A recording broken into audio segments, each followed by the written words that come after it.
நேரலை வணக்கம். நான் உங்கள் மார்சல். இன்றைய சிறப்பு நேர்காணலுக்காக நம்முடன் திராவிட வெற்றி கழகத்தின் முதன்மை செயலாளர் திரு வல்லம் பஷீர் இணைந்திருக்கிறார். வாருங்களோடு பேசலாம். தொடர் வணக்கம். வணக்கம். எடப்பாடி பழனிசாமி முதலமைச்சர் வேட்பாளராக இருக்கிற வரை அதிமுக பாஜக கூட்டணிக்கு நான் போக மாட்டேன், எடப்பாடி பழனிசாமியுடன் கூட்டணி சேர்ந்தால் தூக்கில் தொங்குவதற்கு சமம், இப்படிலாம் நிறைய விஷயங்களை டிடி விதிநகரன் அவர்கள் பேசிக்கிட்டு இருந்தாரு. திடீர்னு பார்த்தா போய் கூட்டணியில அடைஞ்சுக்கிட்டாரு. எடப்பாடி பழனிசாமி டிடி விதிநகரனுக்கு வாழ்த்து சொல்றாரு, இவரு தினகரன் நன்றி தெரிவிச்சு வாழ்த்து சொல்றாரு. எப்படி பாக்குறீங்க? அரசியலில் முதுகெலும்பு இல்லாத, திராணி இல்லாத, எந்த விதமான வாக்குறுதியும் கொடுப்பதற்கு அடிப்படை தகுதியற்ற நபர் யாருன்னு கேட்டா டிடிவி தினகரன் தான். டிடிவி தினகரன் என்கிற நபர் உயிரோடு இருக்கிற வரை பாரதிய ஜனதா கட்சியோடு கூட்டணி இல்லை. யார் சொன்னது? இதே தினகரன் சொன்னது. பின்னாளில் என்ன சொன்னார்? எடப்பாடி பழனிசாமியை விட அரிய வகை அடிமை என்பதை நிரூபித்தவர் தினகரன். உங்களுடைய கூட்டணி எப்படி போய் கொண்டிருக்கிறது, நீங்கள் எந்த கூட்டணியில் இடம்பெற்றிருக்கிறீர்கள் என்கிற பத்திரிகையாளர்களின் கேள்விக்கு நாங்கள் எந்த கூட்டணியில் இடம்பெற்றிருக்கிறோம் என்பதை நீங்கள் அமித்ஷாவிடத்திலே கேளுங்கள், அமித்ஷாவினுடைய நிலைப்பாடுதான் எங்களுடைய நிலைப்பாடு என்று சொன்னார். நீங்கள் ஒரு கட்சிக்கு பொதுச் செயலாளர், நீங்கள் ஒரு இயக்கத்தை நடத்தி கொண்டிருக்கிறீர்கள், ஆனால் உங்களுடைய கருத்தே அமித்ஷாவின் கருத்தாகத்தான் இருக்கும்னா நீங்க யார் சார்? அப்ப நீங்க யார்? அப்போ உங்களுக்கு எதுக்கு தனி கட்சி? பாஜகவுல போய் சேர்ந்துடலாமே. அப்போ நீங்க அதற்கு முன்பு உயர்த்திய குரல் எப்படிப்பட்ட குரல், அதற்கு பிறகு நீங்கள் பேசுகிற குரல் எப்படிப்பட்ட குரல், இதை ரெண்டையும் கம்பேர் பண்ணி பார்க்கணும் நீங்க. அதாவது ஒரு அடி கீழே இறங்கி வரலாம், 2 அடி சமரசம் செய்து கொள்ளலாம். சரணாகதி அடைவது என்பது ஒரு தலைவருக்கு உண்டான தகுதியா, ஒரு தலைவருக்கு உண்டான பண்பா? அந்த பண்பு கூட இல்லாதவர் தான் தினகரன். இப்ப எடப்பாடி பழனிசாமியை ரொம்ப மலிவான விமர்சனத்தின் மூலம் எதிர்கொண்டவர் தினகரன் தான்.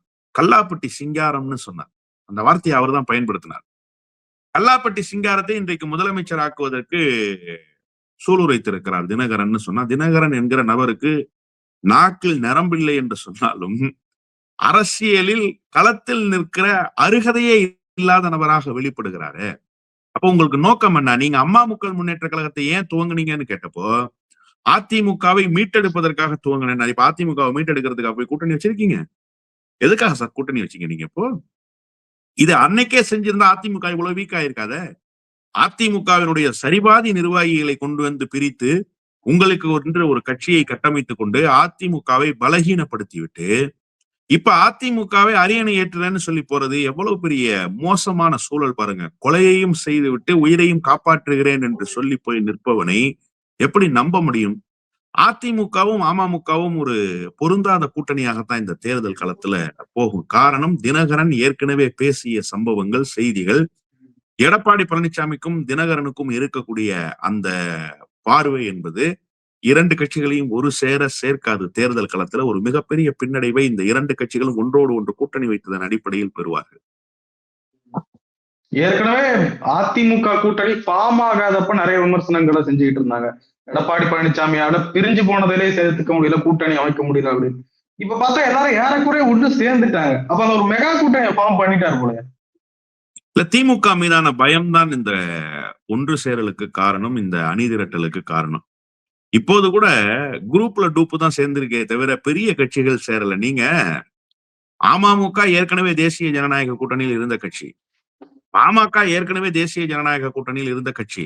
2021 அதிமுகவின் தோல்விக்கு அமமுக பிரிந்திருந்தது காரணம்னு அப்பயே வந்த நம்ம வாக்கு சதவீத ரிப்போர்ட்ஸ் எல்லாம் பார்த்தோம். இல்ல சார், நான் ஒன்னும் மாறுபட்ட கருத்தாவே இப்ப சொல்லல. நான் என்ன சொல்றேன், இல்ல அமமுகவினுடைய இருப்பு அதிமுகவுக்கு நலன் பயக்கும் நான் சொல்றேன். நீங்க எதிர்ப்பு அரசியலை செய்து விட்டீர்கள். யாரை எதிர்த்து? எடப்பாடி பழனிசாமியை எதிர்த்து. இப்ப அந்த எதிர்ப்பை தனித்து கொண்டு ஒரு கூட்டு என்று சொன்னால் நியாயப்படுத்துவதற்கான காரணங்கள் என்ன இருக்கிறது உங்களிடத்துல? இப்போ ஒண்ணு இல்ல, ரொம்ப சிம்பிளா நான் ஒரே ஒரு கேள்வி கேட்கிறேன், ரொம்ப சிம்பிள். அண்ணன் செந்தமிழன் முன்னாள் அமைச்சர் இல்லையா? ஜெயலலிதா அம்மையார் காலத்தில் அமைச்சராக இருந்தவர். அதிமுகவில் இன்றைக்கு இருந்திருந்தால் அமைப்பு செயலாளர், மாவட்ட செயலாளர் என்று உயரிய பொறுப்புகளுக்கு அவர் வந்திருக்க முடியும். ஏன் துணை பொதுச் செயலாளர் கூட ஆகியிருக்க முடியும். அவர் எதற்காக தினகரன் பின்னால் வந்தார்?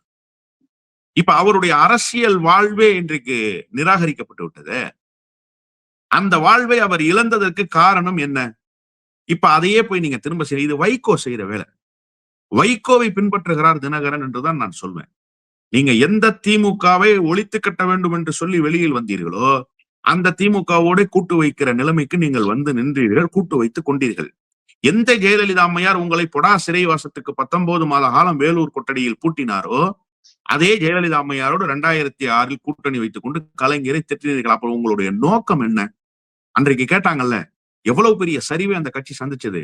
அதே நிலைமைக்கு இன்றைக்கு தினகரன் வந்து சேர்ந்துக்கா. பலருடைய வாழ்க்கையை முடிச்சிட்டாரு. அண்ணன் செந்தமிழனுடைய வாழ்க்கை முடிஞ்சு போச்சு. இப்படி எத்தனையோ பேர், பெரிய பட்டியலையே என்னால போட முடியும். அதிமுகவில் தலகர்த்தர்களாக இருந்தவர்கள், அண்ணன் ரெங்கசாமி, எங்க எங்க எங்க எம்எல்ஏ அவரு வடக்கு மாவட்டத்தினுடைய செயலாளராக இருந்தவரு. இன்னைக்கு அந்த கட்சிக்கு மாவட்ட செயலாளரே இல்லாம வெளியில இருந்து மாவட்ட செயலாளர் புதிதாக வர்ற நிலைமை அதிமுகவுக்கு வந்துச்சு. அன்னைக்கு அவர் வைத்திலிங்கம் தெற்கு மாவட்ட செயலாளர், வடக்கு மாவட்ட செயலாளர். உங்களை நம்பி வந்தாரு. எம்எல்ஏ பதவியும் அவருக்கு போச்சு.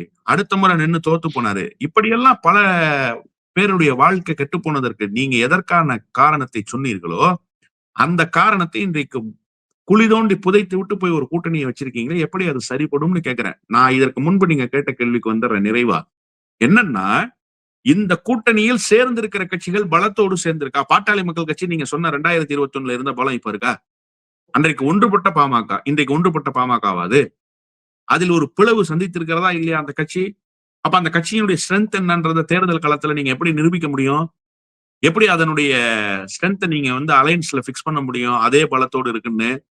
இப்ப அமமுகவிலிருந்து பல பேர் வெளியேறி இருக்கிறாங்க. அவர்களுடைய வெளியேற்றத்துக்கு பிறகு அமமுகவினுடைய ஓட் பேங்க் என்னவாக இருக்கு? தேனி தொகுதியினுடைய செல்லப்பிள்ளை என்று சொல்லப்பட்ட தினகரனே தேனி தொகுதியில தேசிய ஜனநாயக கூட்டணியில வெற்றி பெற முடியல கடந்த தேர்தலில். தங்க தமிழ்ச்செல்வன் தோத்து போனார். அதான் ரொம்ப முக்கியம். அங்க அவர் யார்கிட்ட தோல்வி அடைந்தாருங்கிறது தான் அரசியலே. அப்ப இப்படிப்பட்டவர்களை எல்லாம் வைத்தால் இது மெகா கூட்டணி என்று எப்படி சொல்ல முடியும்? நான் தான் ஒரே வார்த்தையில சொல்றேனே, திமுகவின் மீது இருக்கிற அச்ச உணர்வால் கட்டப்பட்டிருக்கிற கூட்டணி இந்த கூட்டணி. அதை தாண்டி இது மெகா கூட்டணி என்று சொன்னால் தேர்தல் களம் உங்களுக்கு அந்த செய்தி உண்மையா பொய்யா என்பதை நிரூபிக்கும். ஆனா ஒண்ணு, ஒரு கூட்டணியை கட்டி எழுப்பி இருக்கிறார்கள். திமுக எதிர்ப்பு வாக்குகளை ஒருமுகப்படுத்துகிற முயற்சியில் முதல் வெற்றி பெற்றிருக்கிறார்கள். நான் அதுல மாறுபட்ட கருத்துக்கு இடமே இல்லைன்ற முதல் வெற்றியை பெற்றிருக்கிறார். ஆனா இந்த வாக்குகளை ஒருமுகப்படுத்த முடியுமா? தினகரனுடைய ஓட்டு அதிமுகவுக்கு கிடைக்குமா? அதிமுகவினுடைய ஓட்டு தினகரனுக்கு கிடைக்குமா? அதை தேர்தல் களம் சொல்லும். நிச்சயமாக இந்த இரண்டு கட்சிகளும் ஒன்றையோடு ஒன்று காலை வாரிக் கொள்கிற வேலையை தேர்தலில் செய்வாங்க. தமிழக வெற்றி கழகத்திற்கு விசில் சின்னத்தை இந்திய தேர்தல் ஆணையம் ஒதுக்கி இருக்கிறது. அவர்கள் கேட்ட சின்னம். மிகப்பெரிய அளவில் கட்சி தொண்டர்களும் நிர்வாகிகளும் கொண்டாடி கொண்டிருக்கிறார்கள். எப்படி பாக்குறீங்க? இது ஒன்றும் பெரிய கொண்டாடி தீர்ப்பதற்குண்டான செய்தி என்று நான் பார்க்கவில்லை. கேட்ட சின்னத்தில் ஒரு சின்னம் கிடைத்திருக்கிறது. வேறு யாரும் கேட்காமல் இருந்திருக்கலாம். இரண்டாவது, இது சட்டப்பேரவைக்கான பொது தேர்தல். நாடாளுமன்ற பொது தேர்தல் என்று சொன்னால் அகில இந்திய அளவில் யாரெல்லாம் அந்த சின்னத்தை கேட்கிறார்கள் என்று பார்ப்பார்கள். இப்ப தமிழ்நாட்டுக்குள்ள தேர்தல், தமிழ்நாடு பாண்டிச்சேரியில் யாராவது கேட்டிருக்கிறார்களா அல்லது ஏற்கனவே வேறு எந்த கட்சிக்காவது அந்த சின்னம் ஒதுக்கப்பட்டிருக்கிறதா என்று பார்க்கப்படும். ஒருவேளை அந்த சின்னம் ஒதுக்கப்படவில்லை என்று சொன்னால் இயல்பாகவே அந்த சின்னத்தை கொடுப்பார்கள். அவ்வளவுதான். இதில் கொண்டாடி தீர்ப்பதற்கு பெரிதாக செய்திகள் இல்லை என்றுதான் நான் புரிந்து கொள்கிறேன். ஆனாலுமே கூட இந்த தம்பிகளுக்கு இது புதியதுதானே. ஏன்னா கடந்த காலத்துல சீமான் போன்றவர்களுக்கு கேட்ட சின்னம் கிடைக்கலன்னு ஒரு செய்தி இருக்கு. பல கட்சிகளுக்கு கேட்ட சின்னம் கொடுக்கவில்லை என்கிற ஒரு செய்தியும் இருக்கு. தேமுதிக முரசு சின்னத்தில் போட்டியிட்டார்கள். அடுத்த தேர்தல்ல முரசு சின்னம் அவங்களுக்கு கிடைக்கல, தீபம் சின்னத்துல போட்டியிட்டாங்க. அப்ப அந்த நேரத்துல தேமுதிகவுக்கு ஒரு நெருக்கடியை தேர்தல் ஆணையம் கொடுக்குதுன்னு பார்க்கப்பட்ட காலகட்டம் அது. தேர்தல் ஆணையத்தை பொறுத்தவரை வேறு யாராவது கேட்டிருக்கிறார்களா? வேறு எந்த அரசியல் கட்சியாவது அந்த சின்னத்தை பயன்படுத்துகிறதா? அல்லது உயிரோடு இருப்பவற்றை சின்னமாக கொடுக்க கூடாது என்று சில நடைமுறைகள் எல்லாம் வச்சிருக்காங்க. சீமான்லாம் கூட அந்த விஷயத்துக்காக தான் பலமுறை சண்டை போட்டிருக்காரு. அப்ப நீங்க எப்படி யானை சின்னத்தை பகுஜன் சமாஜ் கட்சிக்கு கொடுத்தீங்கன்னு கேட்டிருக்காரு. இந்த மாதிரி நிறைய செய்திகள் இருக்கு. இது ஒன்றும் பெரிய வெற்றி அல்ல.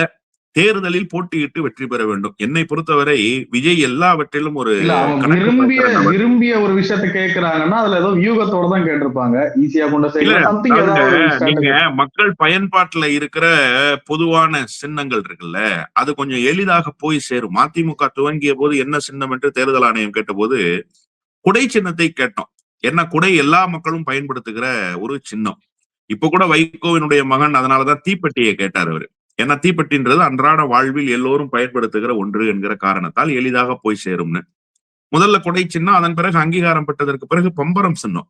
பம்பரம் சின்னம் தான் ரொம்ப நெடுங்காலமாக இருந்தது. பல தேர்தல்களை பம்பர சின்னத்துல தான் சந்திச்சிருக்கிறாங்க மதிமுக. அது மாதிரி நீங்க கேட்ட சின்னம் எளிதாக போய் சேரக்கூடிய சின்னம்னா விசில்னா கொஞ்சம் இயல்பாக போய் சேரும். விஜய்க்கு விசில் போடு அப்படின்னு சொல்லலாம். விஜய் ஒரு கால்குலேஷன் உள்ளவர் எப்போதுமே. அந்த கணக்கு எதன் அடிப்படையிலானதுன்னு விஜய் தான் சொல்லணும். நீங்க நல்ல ஒரு விஷயத்த பாருங்களேன். அவருடைய முதல் மாநாடு வி சாலை, அதன் பிறகு நடைபெற்ற பகுதி எந்த பகுதி, அதுவும் வி. விஜய், அதுவும் வி. வெற்றி என்கிற வி என்கிற பொருள் வர வேண்டும், அதுவும் வி. இப்படி எல்லாமும் வில இருக்கணும்னு ஒரு கால்குலேஷனுக்கு வருவார் அவரு. அவரு கட்சி துவங்கிய நாளிலிருந்து இப்போது வரை அந்த வில ஏதோ ஒரு ரேஸ் இருக்கிறதா அவர் கருதுறாரு. அது அவருடைய விருப்பம். அது குறித்து நாம கிரிட்டிசைஸ் பண்ண வேண்டிய அவசியம் இல்லை. இப்போது இந்த சின்னமும் வில தான் தொடங்குது, விசில்.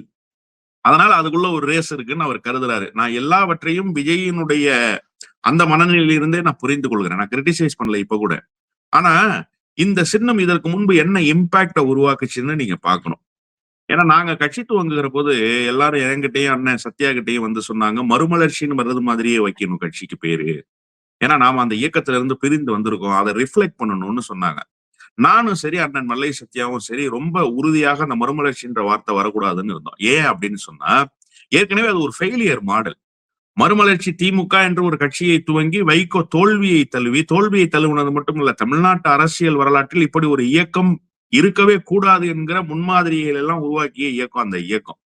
அதனால அந்த பேர் வரக்கூடாதுன்னு நாங்க கருதினோம். அதற்கு காரணம் அந்த இயக்கத்தினுடைய பயணம் அப்படிப்பட்டதாக இருந்தது. இப்ப நீங்க இந்த சின்னத்தை கேட்டீங்கல்ல, இது 2016 தமிழருவி மணியனுடைய காந்திய மக்கள் இயக்கம். காமராஜர் மக்கள் இயக்கம்னு அப்புறம் மாத்தினாரு. அதற்கு முன்பு காந்திய மக்கள் இயக்கம்னு வச்சிருந்தாரு. அவங்களுக்கு கொடுத்த சின்னம் அந்த சின்னம். தமிழருவி மணியன் தமிழ்நாட்டு அரசியல்ல என்ன இம்பாக்ட உருவாக்கி இருக்காரு?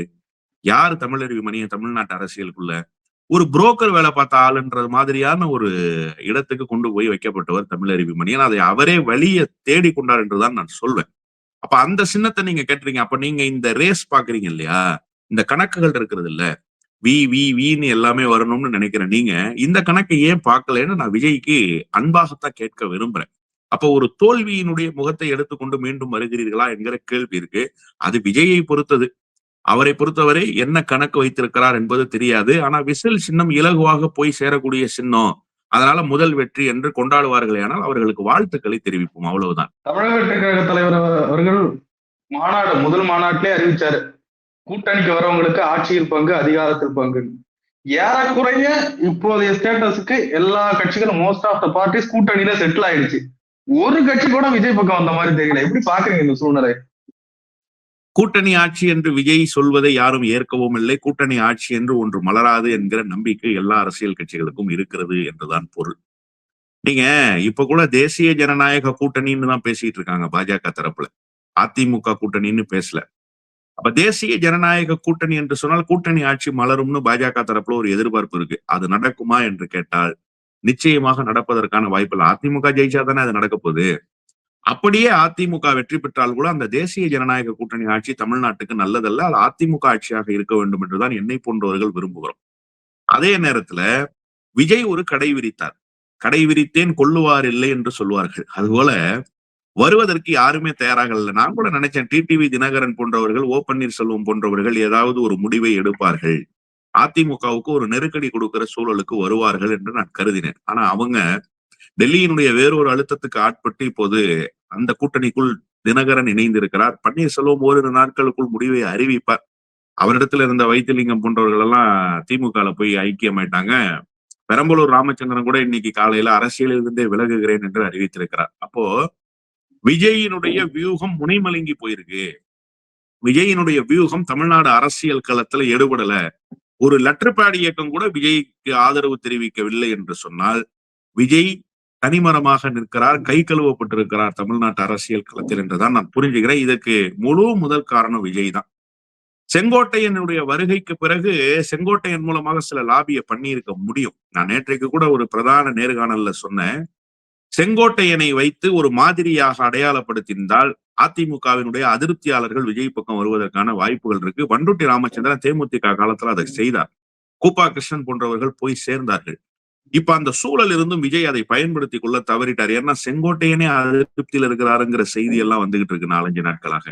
மாவட்ட செயலாளர்களுக்கு போன் பண்ணா எடுக்க மாட்டேன்றாங்கிற செய்தியை சொல்றாங்க. ஒரு பிரதான அச்சு ஊடகத்தில் இந்த செய்திகள் எல்லாம் பதிவாயிருக்கு. அந்த அச்சு ஊடகத்தை நான் பெருசா பொருட்படுத்தல. ஆனாலும் அந்த செய்திகளை நீங்கள் மறுதளித்து விட முடியாது, நிராகரித்து விட முடியாது. அப்போ செங்கோட்டையன் என்கிற ஒரு பெரிய தலகர்த்தர் தன்னுடைய கட்சிக்கு வந்ததற்கு பிறகும் அதை முழுமையாக பயன்படுத்தி கொண்டு அதிமுகவினுடைய அதிருப்தியாளர்களை கூட கொண்டு வந்து தன்னுடைய கட்சிக்குள் சேர்த்துக் கொள்ள முடியாத நபராக விஜய் இருக்கிற போது அவரை நம்பி யார் கூட்டணிக்கு வருவார்கள்? யார் அவரோடு அணி சேருவார்கள்? எனவே ஒருவர் கூட அணி சேருவதற்கு தயாராக இல்லை. விஜய் தனித்தே அரசியல் களத்தில் நிற்க வேண்டும் என்பதுதான் இப்போது இருக்கிற தமிழ்நாட்டினுடைய அரசியல் சூழல். நிறைய விஷயங்களை பகிர்ந்து கொண்டே ரொம்ப நன்றி. நன்றி.